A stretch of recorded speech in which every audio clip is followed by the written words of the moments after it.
Hello everyone. आज हम लोग वाइटामिन्स के बारे में जानेंगे।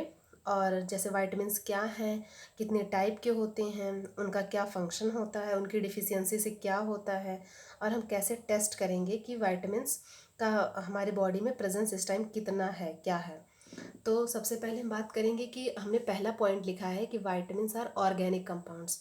ऑर्गेनिक कंपाउंड्स मतलब होता है दे कंटेन कार्बन और वाइटल न्यूट्रिएंट्स। मतलब जो कार्बन कंटेनिंग कंपाउंड्स होते हैं उन्हें हम ऑर्गेनिक कंपाउंड बोलते हैं। और वाइटल न्यूट्रिएंट्स मतलब हाई क्वालिटी सप्लीमेंट्स, जैसे वाइटामिन्स हो गए, मिनरल्स हो गए, प्रोटीन्स हो गए, ये सब हमारे लिए हाई क्वालिटी सप्लीमेंट्स होते हैं।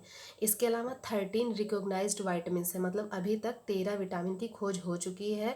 उनका बायोकेमिकल नेम, उनके फंक्शन, उनकी डिफिशियंसी से क्या होता है, ये सब हमें पता चल चुका है। इसके अलावा इन्हें हम बायोलॉजिकल रेगुलेटर्स बोलते हैं। बायोलॉजिकल रेगुलेटर्स मतलब होता है कि ये हमारे सेल्स टिश्यूज़ ग्रोथ, मतलब सेल टिश्यूज़ की ग्रोथ के लिए, डिफ्रेंसिएशंस के लिए, मेटाबॉलिज्म्स के लिए और बहुत जगह अपने इम्पॉर्टेंट रोल प्ले करते हैं। और हम वाइटामिन्स को इसेंशियल कंपोनेंट्स भी बोलते हैं। इसेंशियल कंपोनेंट्स मतलब होता है कि ये हमारी बॉडी के लिए बहुत ही ज़्यादा इनकी नीड्स है, लेकिन ये हमारे बॉडी में सिंथेसाइज नहीं होंगे। इन्हें हमें डाइट के थ्रू लेना पड़ेगा। मतलब जो हम खाएंगे, जो हम डेली अपटेक करते हैं फूड का, ग्रेन्स का, फ्रूट्स का, उनके थ्रू हम वाइटामिन्स लेते हैं। तो इसलिए हम इसे इसेंशियल कंपोनेंट्स बोलते हैं। जैसे हम पढ़ते हैं ना कि प्रोटीन्स में essential proteins, non essential proteins. जो इसेंशियल प्रोटीन्स होते हैं वो हमारे बॉडी में नहीं सिंथेसाइज होते हैं, उन्हें हमें अपनी डाइट के थ्रू लेना होता है। फिर हम टाइप्स की बात करते हैं। तो वाइटामिन्स हमारे दो टाइप्स के होते हैं, एक फैट सॉल्युबल वाइटामिन्स और दूसरा वाटर सॉल्युबल वाइटामिन्स। तो आज हम बस फैट सॉल्युबल वाइटामिन्स की बात करेंगे।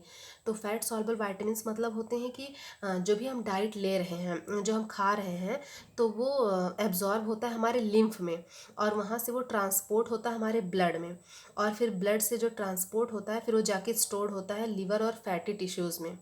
तो इस बेसिस पे हम इनका नाम रखा गया है कि फैट सॉल्युबल वाइटामिन्स। जो फैट में स्टोर होते हैं उन्हें हम फैट सॉल्युबल वाइटामिन्स बोलते हैं। इसमें हमारा vitamin A, vitamin D, vitamin E, vitamin के, ये 4 टाइप के वाइटामिन्स होते हैं। तो पहले हम विटामिन ए की बात करते हैं। विटामिन ए का बायोकेमिकल नेम रेटिनॉल है। रेटिनॉल मतलब होता है कि ये, मतलब इसका बायोकेमिकल नेम मतलब बायोकेमिस्ट्री से लिंक, जो इसका नेम, जो इसके स्ट्रक्चर पे जो इसका नेम रखा गया है वो रेटिनॉल है। इसे हम एंटी इन्फेक्शन वाइटामिन भी बोलते हैं। और ये जो भी जैसे हम डाइट ले रहे हैं, मतलब कैरोटिनॉइड्स पिगमेंट के डाइट, जैसे कैरेट्स हो गए, जो भी रेड फ्रूट्स दिखते हैं हमें, जैसे कैरेट हो गया, एप्पल हो गया, इसके अलावा गुआवा हो गया, उसमें विटामिन ए पाया जाता है अच्छे अमाउंट में। तो वहाँ से हम लेते हैं इनको, और उसके बाद ये हमारे लिवर में स्टोर होती हैं। और विटामिन ए हमारा इम्पॉर्टेंट होता है विज़न के लिए, मतलब आँखों की साइड्स के लिए, आँखों से देखने के लिए, एक क्लियर साइट के लिए हमें विटामिन ए हमारी बॉडी में रहना ज़रूरी है। जब विटामिन ए की डिफिशियंसी हो जाती है तो नाइट ब्लाइंडनेस और बहुत सारे, मतलब आई से रिलेटेड डिसीजेज़ होती हैं, विज़न से रिलेटेड। फिर हम विटामिन डी की बात करते हैं। विटामिन डी का बायोकेमिकल नेम कैल्सीफेरॉल होता है। इसे सनसाइन विटामिन भी बोलते हैं, या और इसे एंटी रिकेट विटामिन भी बोलते हैं। मतलब विटामिन डी जो होता है वो हमारी डाइट में एनफ क्वांटिटी में नहीं पाया जाता है, इसलिए इसको हमें सनलाइट से लेना पड़ता है। मतलब सूरज की रोशनी से हमें इस विटामिन को लेना रहता है। और ये हमारे इम्पॉर्टेंट, ये सबसे ज़्यादा इनका इम्पॉर्टेंट रोल होता है हमारे बोन्स के लिए। मतलब अगर इनकी डिफिशियंसी हो जाती है तो बोन्स में सॉफ्टनिंग हो जाती है, जैसे एंटी रिकेट्स बोलते हैं, और ऑस्टियोमलेशिया, ये सब केसेस बनते हैं विटामिन डी की कमी से।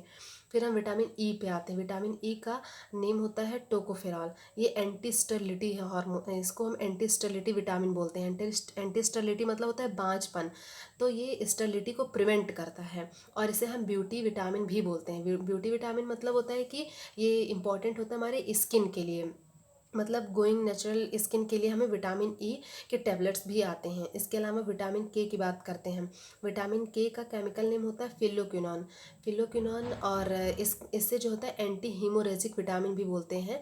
एंटी हीमोरेजिक विटामिन ऐसे बोलते हैं कि जैसे ये ब्लड क्लॉट के लिए इंपॉर्टेंट फैक्टर होता है। लाइक जैसे अगर हमें कहीं चोट लग जाती है तो वुंड्स या बन जाता है, ऐसा कुछ कंडीशन हो जाता है कि ब्लड लॉस होने लगता है, तो विटामिन विटामिन के वहाँ पे हेल्प करता है, ब्लड क्लॉट करा देता है। ब्लड क्लॉट मतलब जैसे प्लेटलेट्स, प्रोटीन सेल से और एक हमारा हिपैरिन करके एक कंपोनेंट होता है, ब्लड कंपोनेंट, वो आके सब एक साथ चिपक जाते हैं और हमारा ब्लड क्लॉट हो जाता है। तो विटामिन के ब्लड क्लॉटिंग में एक इम्पॉर्टेंट रोल प्ले करता है।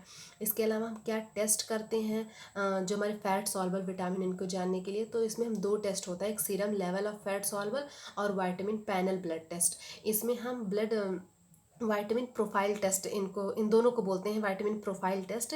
इसमें हम वेन से ब्लड निकालते हैं इंजेक्शन के थ्रू, और फिर उसको हम देखते हैं कि इसमें वही मतलब इनका बाकी सारे जैसे टेस्ट होते हैं ब्लड के सीबीसी टाइप, वैसे टेस्ट इसका होता है। और उससे हमें सारे एंटीऑक्सीडेंट्स, मिनरल्स, विटामिन्स, ये सारे एक ही रिपोर्ट में हमारे आ जाते हैं। एक ही ब्लड सैंपल से हमारा जो रिपोर्ट बनता है उसमें ये आ जाते हैं। Thanks for watching. Please like, share and subscribe my video.